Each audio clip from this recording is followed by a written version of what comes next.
अभी कोयला देख रहे हैं। जैसे कि हम जानते हैं कोयला क्या होता है, एक जीवाश्म ईंधन होता है। कोयला क्या होता है, जीवाश्म ईंधन है। ये एक जीवाश्म ईंधन है जो कार्बोनिफेरस काल, ऐसे डिफरेंट डिफरेंट काला है, मतलब मिस्र काल वगैरह, कार्बोनिफेरस है ना। मतलब जब कोयला बना है तो उसको कार्बोनिफेरस दे दिया, कार्बन से कोयला कार्बन कोयला कोयला तो कार्बोनिफेरस इसका नाम दे दिया गया। यानी एक जीवाश्म कोयला क्या है, जीवाश्म ईंधन है जो कार्बोनिफेरस काल की जो अवसादी चट्टानें होती हैं, यानी अवसादी में जैविक चट्टानें होती हैं। जैसे कि इसमें बहुत सारे पेड़ पौधे वगैरह हो, है ना। जब जो पेंजिया जब टूट गया था फिर दोबारा से जुड़ रहा था, तो बहुत सारे जो पेड़ पौधे इसमें दब गए थे, तो उस दौरान एक कोयले का निर्माण हुआ था। यानी जीवाश्म ईंधन, एक जीवाश्म ईंधन है कार्बोनिफेरस काल की अवसादी जैविक चट्टानें, विशिष्ट अपन बोलते हैं गोंडवाना चट्टानें नाम दिया गया है इनको, ठीक है। तो उनमें ये पाया जाता है, ठीक है। और कार्बन इसका मतलब एक किससे किससे मिलकर, कार्बन हाइड्रोजन ऑक्सीजन से मिलकर बना होता है। कोयला किससे बना होता है, कार्बन हाइड्रोजन ऑक्सीजन, ठीक है। और ये क्या होता है, जो कोयला होता है, जो बहुत सारी चट्टान होती हैं, चट्टानों में कई टाइप की परतें मिलती जाती हैं, ठीक है। तो जब परतें रहती हैं तो उनके ऊपर जैसे जैसे परतें बढ़ती जाएंगी दबाव भी बढ़ता जाएगा और टेम्परेचर बढ़ता जाएगा। तो जो वनस्पति इसके नीचे दब गई हैं तो उनमें उच्च दाब और ताप के से इनका निर्माण होता है। यानी जब बहुत सारी चट्टानें होती हैं और चट्टानों कई परतों के रूप में हो जाती हैं, चट्टानें कई परतों के रूप में हो जाती है, तो उनमें जो वनस्पति दब जाती है तो उनमें उच्च दाब और ताप के कारण कोयले का निर्माण होता है। यानी एक जीवाश्म ईंधन है जो कार्बोनिफेरस काल की अवसादी जैविक चट्टानों में मिलता है, गोंडवाना चट्टानों में मिलता है। कार्बन ऑक्सीजन हाइड्रोजन से एक मिलकर बना होता है। और इसका जो निर्माण के बारे में बात की, बहुत सारी चट्टानों जो परतों के रूप में होती हैं, तो उनमें जो वनस्पति जो दब जाती हैं, जो उच्च ताप और दाब के कारण इनका निर्माण होता है। और मुख्यतः 4 प्रकार का कोयला पाया जाता है। एक एंथ्रेसाइट होता है, दूसरा बिटुमिनस होता है, लिग्नाइट होता है और पीट होता है। जो एंथ्रेसाइट कोयला होता है सबसे उच्च क्वालिटी का कोयला होता है। उच्च क्वालिटी से तात्पर्य यह है कि इस कोयले में मतलब राख अब ये जो रहता है, फालतू चीजें होती हैं बहुत कम होती है, ठीक है। क्वालिटी चीज ज्यादा होती है, राख वगैरह कम होती है। तो 90 to 95% इसमें कार्बन पाया जाता है।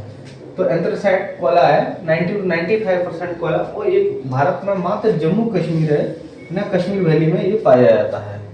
बिटुमिनस 60 से 80% इसमें क्या होता है, कार्बन होता है। और जो जहाँ पर भारत में गोंडवाना चट्टानें पाई जाती हैं, जहाँ भ्रंश घाटी वगैरह है, वहाँ पर कोयला मिलता है। तो अधिकांश भारतीय क्षेत्रफल में जहाँ पर गोंडवाना चट्टानें मिलती है वहाँ पर बिटुमिनस कोयला मिलता है। लिग्नाइट 50 से 65% इसमें कार्बन होता है, ठीक है। ये तमिलनाडु में एक जगह है नबेली, वहाँ पर लिग्नाइट कोयला पे लिग्नाइट नबेली में पाया जाता है। पीट सबसे खराब क्वालिटी का कोयला होता है। इसको कच्ची जो लकड़ी होती है ना, जल जाती है तो बच जाती है, अवशेष टाइप का, राख वगैरह बहुत ज्यादा होती है। 40 से 55% इसमें कार्बन होता है। देखो एंथ्रेसाइट कोयला, बिटुमिनस, लिग्नाइट और पीट। एंथ्रेसाइट में 90 से 95% तक कार्बन होता है। ये मात्र जम्मू कश्मीर में पाया जाता है भारत में। और दूसरे नंबर का जो कोयला होता है बिटुमिनस, बिटुमिनस में 60 से 80% कार्बन होता है। भारत के अधिकांश हिस्सों में जहाँ पर गोंडवाना चट्टान या कोयला मिलता है वहाँ पर ये पाया जाता है। तीसरा लिग्नाइट होता है, इसमें क्या बोलते हैं 50 से 60% तक 65% तक इसमें कोयला कार्बन पाया जाता है। ये जो भारत का तमिलनाडु राज्य है वहाँ पर नवेली लिग्नाइट क्षेत्र रहेगा, तो वहाँ पर लिग्नाइट कोयला मिलता है। पीट 40 से 55% कच्ची जली लकड़ी का होता है। 1774 में कोयले का खनन प्रारंभ हो गया था और खदानों का राष्ट्रीयकरण 1 मई 73 हो गया। एक बार दोबारा से देख लेते हैं। देखो ये कोयला क्या होता है कि जीवाश्म ईंधन होता है। जीवाश्म ईंधन होता है जो कि क्या बोलते हैं, जो अवसादी चट्टानें होती हैं, ठीक है। कार्बोनिफेरस में जो अवसादी चट्टानें थी उनके जैविक अवसाद थे, उनसे उनमें ये पाया जाता है, यानी गोंडवाना चट्टानों पाया जाता है। कार्बन ऑक्सीजन हाइड्रोजन से मिलकर बना होता है, ठीक है। इसमें बहुत सारी चट्टानें होती हैं और चट्टानों कई परतों में विभाजित होती हैं। तो जो वनस्पति होती है, जो वनस्पति पे उच्च दाब और ताप पड़ता है तो इससे कोयले का निर्माण होता है, ठीक है। और कोयले 4 प्रकार के एंथ्राइट, एंथ्रासाइट, बिटुमिनस, पीट और लिग्नाइट और पीट। एंथ्रासाइट होकर 90 से 95% जम्मू कश्मीर में पाया जाता है। जो बिटुमिनस होता है 60 से 80% इसमें कार्बन होता है, अधिकांश भारत में पाया जाता है जहाँ पे गोल्डवाना चट्टानें मिलती हैं। तीसरे नंबर पर होता है लिग्नाइट। लिग्नाइट 50 से 65% में कोला कार्बन होता है और नवेली तमिलनाडु में पाया जाता है। और 40 से 50% के मध्य पीट होता है, कच्ची लकड़ी का बना होता है। 1774 में कोयले का खनन प्रारंभ हो गया और खदानों का राष्ट्रीयकरण के बारे में बात करें तो 1973 में हो गया था। इसके उपयोग भी देखते हैं। जो उपयोग है मुख्यतः उपयोग इसके ज्यादा तरीके से विद्युत निर्माण में ऊर्जा के लिए करते हैं, अपन विद्युत के लिए करते हैं, ठीक है। सीमेंट फैक्ट्रियों में भी करते हैं इसका, ठीक है। कागज फैक्ट्रियों में भी कागज वगैरह ये होते हैं, वहां पर भी करते हैं इसका उपयोग, ठीक है। और जो लोह इस्पात वगैरह होते हैं ना, वहाँ भी लोह इस्पात फैक्ट्री वगैरह यहाँ भी इसका इस्तेमाल होता है ना। रेल वगैरह में भी, रेल पहले के, अब तो हालांकि ज़्यादा तरीका से जो इलेक्ट्रिसिटी चलने वाली रेलें बन गई हैं, अदरवाइज रेलों में भी उपयोग होता था। देखिए विद्युत में, विद्युत की निर्माण जैसे ताप थर्मल जो केंद्र होते हैं, ऐसे कि Vindhyachal super thermal power plant, Sanjay Gandhi super thermal power plant, है ना। जो थर्मल पावर प्लांट होते हैं, सीमेंट उद्योग होते हैं, कागज उद्योग होते हैं, ठीक है। अमलई का जो शेड्यूल में जो कारखाना है वहाँ पर, और लोह इस्पात जैसे कि राउरकेला, भिलाई वगैरह, ठीक है। और रेलों में भी, रेलों को चलाने के लिए इसका उपयोग होता है। अभी जो 2022 और 23 में जो कोयले का उत्पादन हुआ था भारत में 893.19 मिलियन टन। कितना? 893.19 मिलियन टन कोयले का उत्पादन हुआ था, जिसमें अपन देख रहे थे 14% की वृद्धि हुई है। उत्पादन, जो कोयले का उत्पादन किया है इस साल, तो कुछ आंकड़े बदल गए। जैसे कि पिछले साल उत्पादन के मामले में छत्तीसगढ़ नंबर 1 पर था, लेकिन उड़ीसा में इस बार ज़्यादा उत्पादन हुआ है, इसलिए उड़ीसा नंबर 1 उत्पादन पर आ गया है। भंडार 326.496 बिलियन टन के हैं भारत में। देखो उत्पादन कितना हुआ? 893.19 मिलियन टन, 14% की वृद्धि के साथ में, और 326.496 बिलियन टन भंडार है।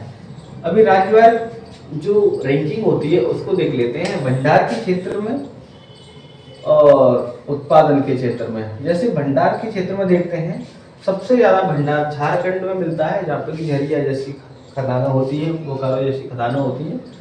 उड़ीसा दूसरे नंबर पर आता है, जहाँ पे कि तलचेर जैसी खदानें होती हैं। छत्तीसगढ़ में देखते हैं अपन अरंड, हसदेव, चिलिमिरी ऐसी खदानें मिलती हैं। पश्चिम बंगाल में जो खदानें हैं उनका नाम रानीगंज वगैरह है, जो कि भारत की पहली ऐसी खदानें जहाँ से कोयला सबसे पहले खोजा गया था, शुरू किया गया था। मध्य प्रदेश में हम जानते हैं जो कोयला की खदानें होती हैं, सोहागपुर वगैरह होती हैं, सिंगरौली होती है।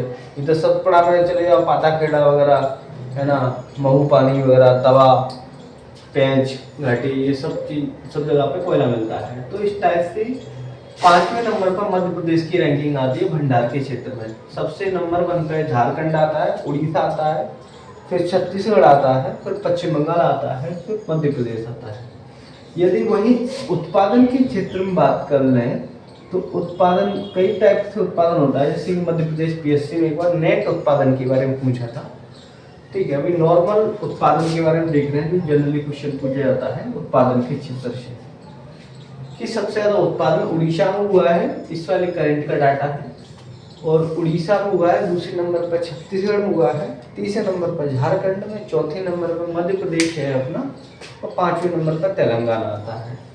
एक बार दोबारा से देखते हैं। देखिए 2022-23 का जो उत्पादन के बारे में बात करते हैं तो 893.19 मिलियन टन, 14% वृद्धि के साथ में कोयले का उत्पादन हुआ है, और 326.496 ऑलमोस्ट 327 मिलियन टन भंडार हुआ है, भंडार है भारत में।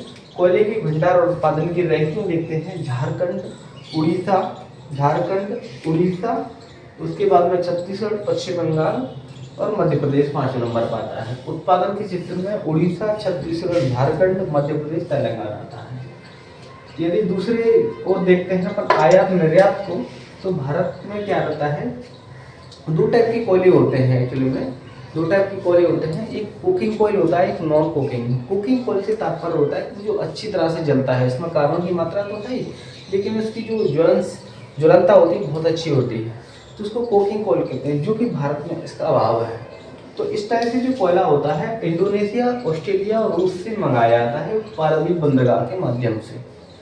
ठीक है, देखो कुकिंग कोयल की कमी है भारत में, इसलिए आयात करना पड़ता है इंडोनेशिया, ऑस्ट्रेलिया, रूस से।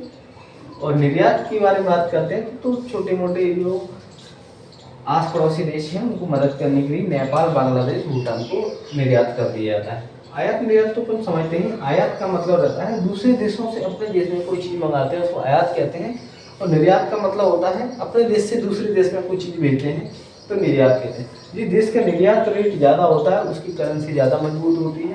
सीधी सीधी अपन किसी चीज़ को बनाकर दूसरे देश में भेज रहे हैं तो अपने देश में पैसा आएगा, अर्थव्यवस्था अपनी बढ़ेगी। आयात तो अपन ज़्यादा करेंगे तो क्या अपनी अर्थव्यवस्था गिरेगी, क्योंकि दूसरे देश को अपन पैसा भेजेंगे। जो कोयले की जो खदानें हैं उनको एक और मैप में और देख लेते हैं। जैसे कि मध्य प्रदेश, अभी अपन देख लेते हैं भंडार के क्षेत्र में जो रैंकिंग होती है, जैसे कि सबसे ऊपर झारखंड था, छत्तीसगढ़ था, उड़ीसा था, फिर मध्य प्रदेश था, पश्चिम बंगाल, फिर मध्य प्रदेश। तो इसी कड़ी में देखते हुए अपन इनकी जो खदानें होती है नाम क्या, जैसे उड़ीसा में तलचीर और इब नाम की खदानें हैं। उड़ीसा में तलचीर और इब, तेलंगाना में सिंगरेनी, जो कि मध्य प्रदेश में सिंगरौली होती है। मध्य प्रदेश में सिंगरौली होती है। और मध्य प्रदेश में देखते हैं कि उमरिया, कोरार, सुहागपुर शहडोल में आती है। सिंगरौली जिले में आती है। जोहिला, पैंच, मोहपानी, पाताखेड़ा, तवा, ये सब जो खदानें हैं कहाँ कहाँ आती हैं, जो क्षेत्र है वो आते हैं मध्य प्रदेश में।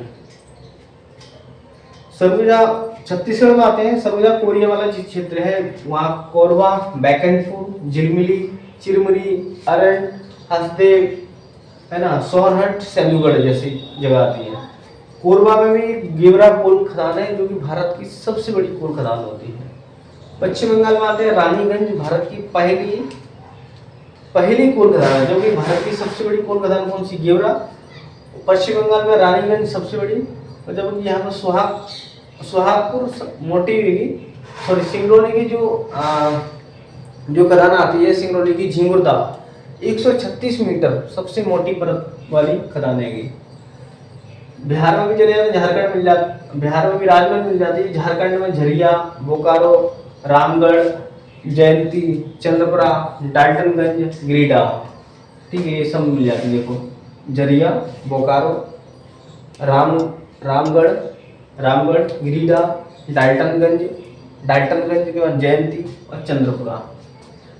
देखो दोबारा से देखते हैं एक बार। उड़ीसा में तलचीर और इब, तलचीर इब आ जाए तो समझ लीजिए किससे संबंधित, कोयला से, उड़ीसा से संबंधित है। तेलंगाना में सिंगरेनी, पश्चिम बंगाल में रानीगंज, जो कि भारत की पहली कोल खदान है।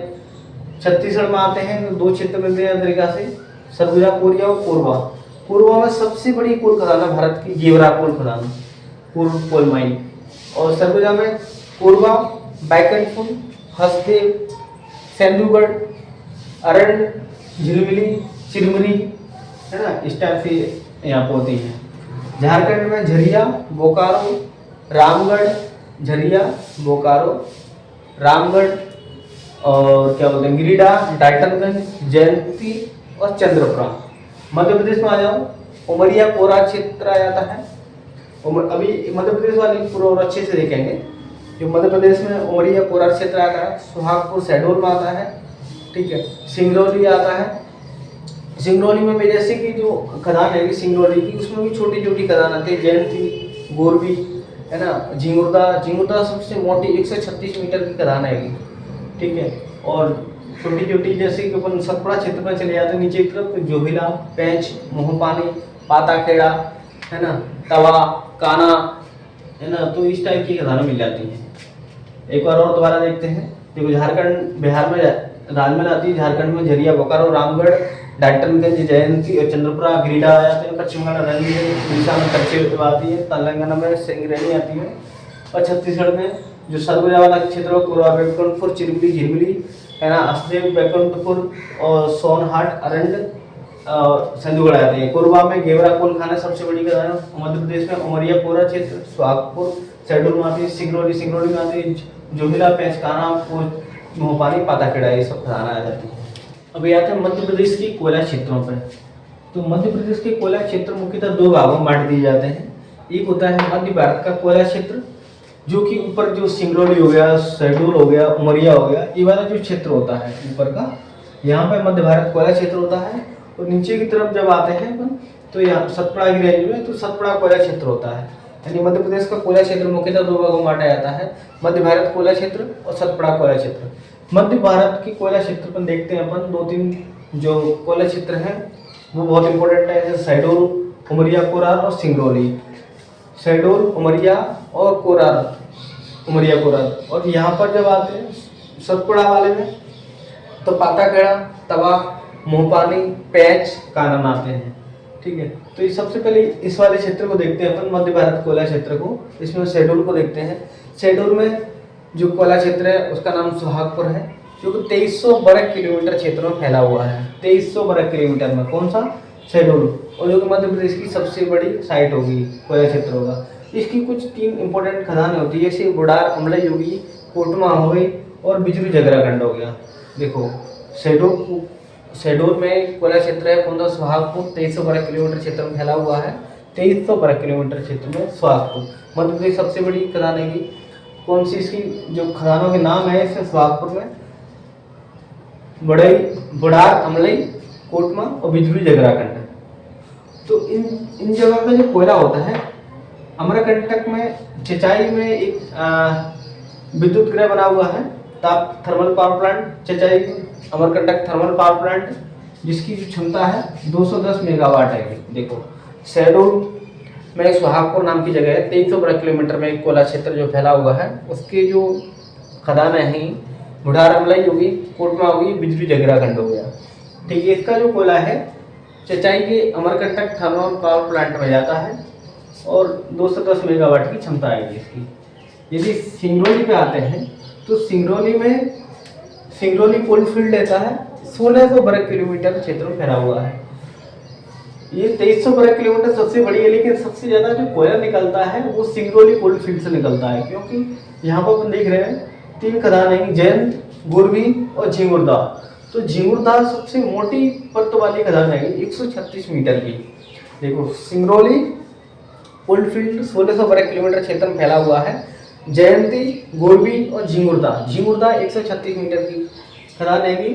और यहाँ का जो कोयला है यह एनटीपीसी के द्वारा जो national thermal power plant corporation जो भारत की महारत्न कंपनी है उसके द्वारा बिजली बनाई जाती है, Vindhyachal super thermal power plant है। सुपर यानी इसमें जो क्षमता है इसकी 4760 मेगावाट है, जिसकी सुपर बोला गया। तो Vindhyachal super thermal power plant यहाँ पे बिजली बनती है। कहाँ से? जयंत, गोरबी, झिंगुरदा से जो कोयले की सप्लाई की जाती है सिंगरौली कोलफील्ड। सिंगरौली कोलफील्ड में एक और प्राइवेट साइट है रिलायंस के द्वारा, जहाँ पे खदाना है कि मोहर, अमलोरी, मोहिर और छत्रसाल, तीन खदान है। मोहिर, अमलोरी, मोहिर खदान और छत्रसाल खदान। तो यहाँ का जो कोयला है रिलायंस की विद्युत पावर प्लांट लगा हुआ है, शासन अल्ट्रा मेगा पावर प्लांट, जिसकी इसकी 4760 है, इसकी 3960 मेगावाट क्षमता है। देखो एक बार। और उमरिया कोरार क्षेत्र होता है, तो वीर सिंहपुर जगह है उमरिया में, वहां पर संजय ताप विद्युत गृह बना हुआ है 1340 मेगावाट क्षमता के साथ में। एक बार जो मध्य भारत कोयला क्षेत्र हैं उनको देख लेते हैं। शहडोल पे आते हैं सबसे पहले। शहडोल में सुहागपुर नाम की जगह होती है, 2300 वर्ग किलोमीटर क्षेत्र में एक कोलफील्ड फैला हुआ है। यहाँ पर तीन इंपॉर्टेंट खदान आएंगी, बुढ़ार, अमलई आती है, कोटमा आती है और बिजरू जगराखंड आता है। और यहाँ का जो कोयला है बिजरू जगराखंड, कोटमा और बुढ़ार, अमलई का, वो दिया जाता है Chachai Amarkantak thermal power plant को, जिसकी जो क्षमता होती है 210 मेगावाट होती है। फिर आते हैं सिंगरौली में जाते हैं ऊपर, तो सिंगरौली कोल्ड फील्ड में जो खदानें आती हैं, झिंगुरदा सबसे मोटी खदान आती है, जयंत आती है, गोरवी आती है। और इनका जो क्षेत्रफल है सिंगरौली कोल्ड फील्ड का 1600 वर्ग किलोमीटर है, और ये सबसे ज़्यादा मतलब मध्य प्रदेश में कोयला देता है, ठीक है, क्योंकि मोटी परत है। और ये सबसे बड़ी सोहागपुर की आती है। इसका जो सिंगरौली कोल्ड फील्ड का जो खदानें हैं कौन कौन सी, झिंगुरदा हो जाती हैं और जयंत, गोरवी। इनका जो कोयला है कहाँ पे जाता है, एनटीपीसी की जो एनटीपीसी की जो branch Vindhyachal super thermal power plant, यहाँ से बनता है 47 से 60 मेगावाट की क्षमता के साथ में। एक और साइट पड़ी है यहाँ पे सिंगरौली में ही 2-3 खदाना और है, मोहर, अमलोरी और 76 साल खदाना है। इनका जो कोयला है रिलायंस की साइट लगी है यहाँ पे, कौन सी, शासन अल्ट्रा मेगा पावर प्लांट। इसकी जो क्षमता है 3960 मेगावाट है। फिर आता है उमरिया कोरार में। उमरिया कोरार का जो कोयला है वो कहाँ पे आता है, वीर सिंहपुर में लगा हुआ है, Sanjay thermal power plant corporation, ठीक है, संजय थर्मल पावर प्लांट 13 से 40 मेगावाट के।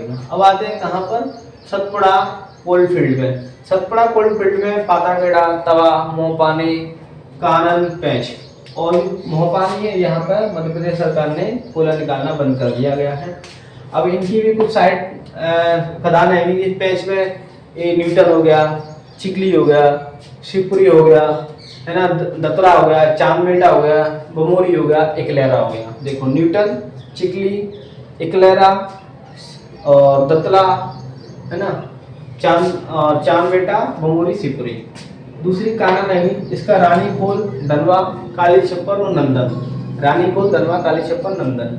तो इनका जो सतपुड़ा कुल क्षेत्र का जो कोयला होता है बैतूल की सारणी में जगह है। बैतूल की सारणी में सतपुड़ा ताप विद्युत गृह बना हुआ है, जिसकी क्षमता जो उमरिया का जो कोरार क्षेत्र है उससे 10 कम है, 10 मेगावाट, यानी इसकी 13 से 40, इसकी 1330 मेगावाट क्षमता है। एक और दोबारा देखते हैं, देखिएगा, सतपुड़ा ताप जो सतपुड़ा वाला क्षेत्र हैगा, कोल्ड फील्ड हैगा, उसकी में जो साइट है कौन सी है, तवा हो गई, मोहपानी हो गई, ठीक है, पाताखेड़ा हो गई, कानन हो गई, पेंच हो गई। जो पेंच की छोटी छोटी खदान है जैसे न्यूटन हो गई, चिकली हो गई, चांदमेटा हो गई, है ना, चांदमेटा हो गई, क्लेरा हो गई, दतला हो गई, बमोरी, नहीं होती हैं। कानन की रानीखोल, दलवा और क्या बोलते हैं, काली छप्पर और नंदन, ठीक है। यहाँ का कोयला बैतूल की साड़ी में सतपुड़ा ताप विद्युत गृह बना हुआ है 1330 मेगावाट क्षमता के साथ में।